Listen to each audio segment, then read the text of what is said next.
Okay, let's go across to two more senior Congress leaders. One seen as part of the G23, the so-called rebels, former Maharashtra Chief Minister Prithviraj Chavan and Salman Khurshid, seen as a firm Gandhi family loyalist. Mr. Khurshid, you've been among the leaders who made it clear that Rahul Gandhi remains the face and the leader of the Congress. Where does that leave Mallikarjun Kharge? What will, according to you, be Rahul Gandhi's role now in the party? See, to be honest, I think it's best if the issue of the role is worked out between Mr. Rahul Gandhi and Mr. Kharge. From my understanding, Mr. Kharge himself is a leader of some stature and standing, and certainly of great experience. But he would also know, and I think it was apparent today at the function as well, that there is a very special place in the hearts of Congress people for Mrs. Sonia Gandhi and Mr. Rahul Gandhi, and that will remain. And that I describe as being attributes of leadership which are not subject to an election. That's something that we know on the ground, and I think that will remain and will continue. How it's fine-tuned and how it actually works on the ground is something for Mr. Kharge and the leadership to work out amongst themselves. But I can't imagine that there'll be any major difficulties in this. You know, Prithviraj Chavan, on the other hand, people like you were, the so-called G23 were seen to question the Gandhi family, how the party was being run. Do you believe that today's handover from Sonia Gandhi to Mr. Kharge is, in your view, really a sign of change? Or is it, and many would say, the more things change, the more they remain the same, the real power will remain with the Gandhi family? No, Rajdeep, you prefaced your question by saying that we questioned the Gandhi family. It was nothing of the sort. Our simple demands were that there should be a full-time Congress president.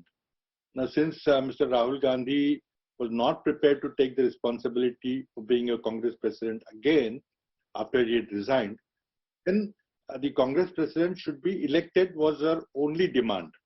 And I think when we raised that issue with Congress president in a letter written in August 2020, the matter was resolved after a couple of months. In December 20, Mrs. Gandhi called some of us. We had a very exhaustive, long marathon meeting for 5 hours, when all our points were accepted. Number one, a Chintan Shibir to review the past performance of the party. Second, a full-time president, and the president to be elected by a process of election as per the Congress constitution. All these things were accepted by Mrs. Gandhi in our meeting of December 20. But because of the situation, the pandemic situation, nothing could be done in 21.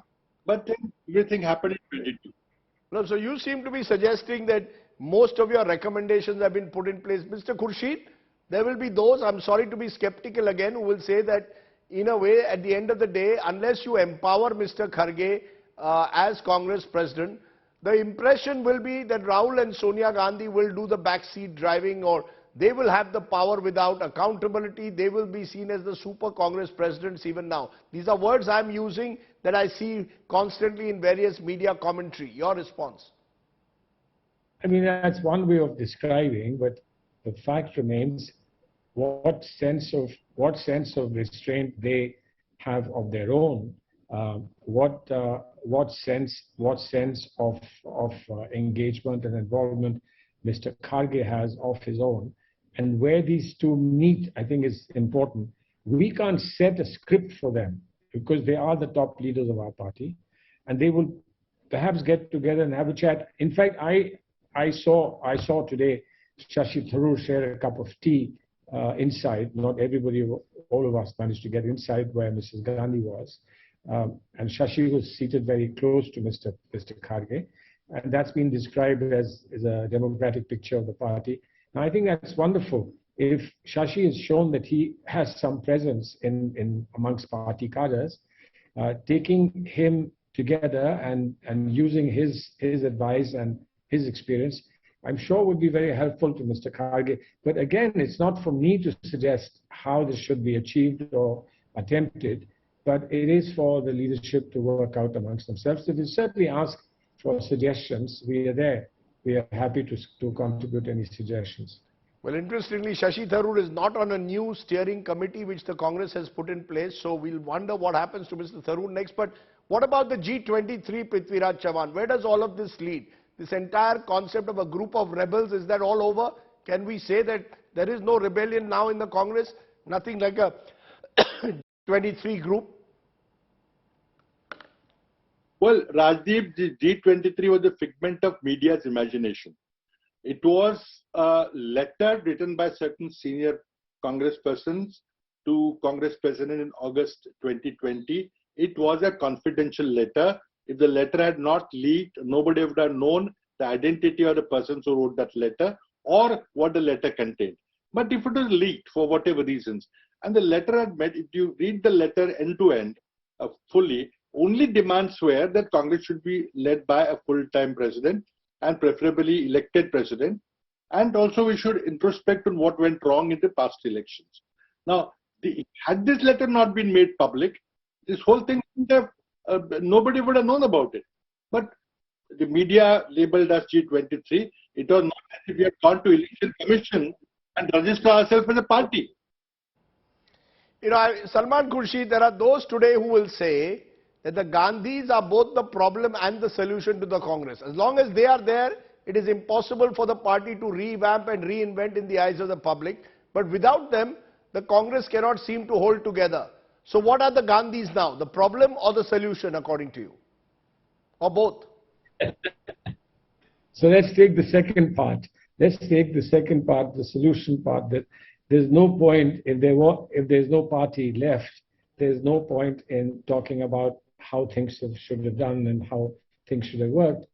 They are today, as the ground reality will suggest, they are today very important, indeed dominant in their capacity, ability to keep the party together.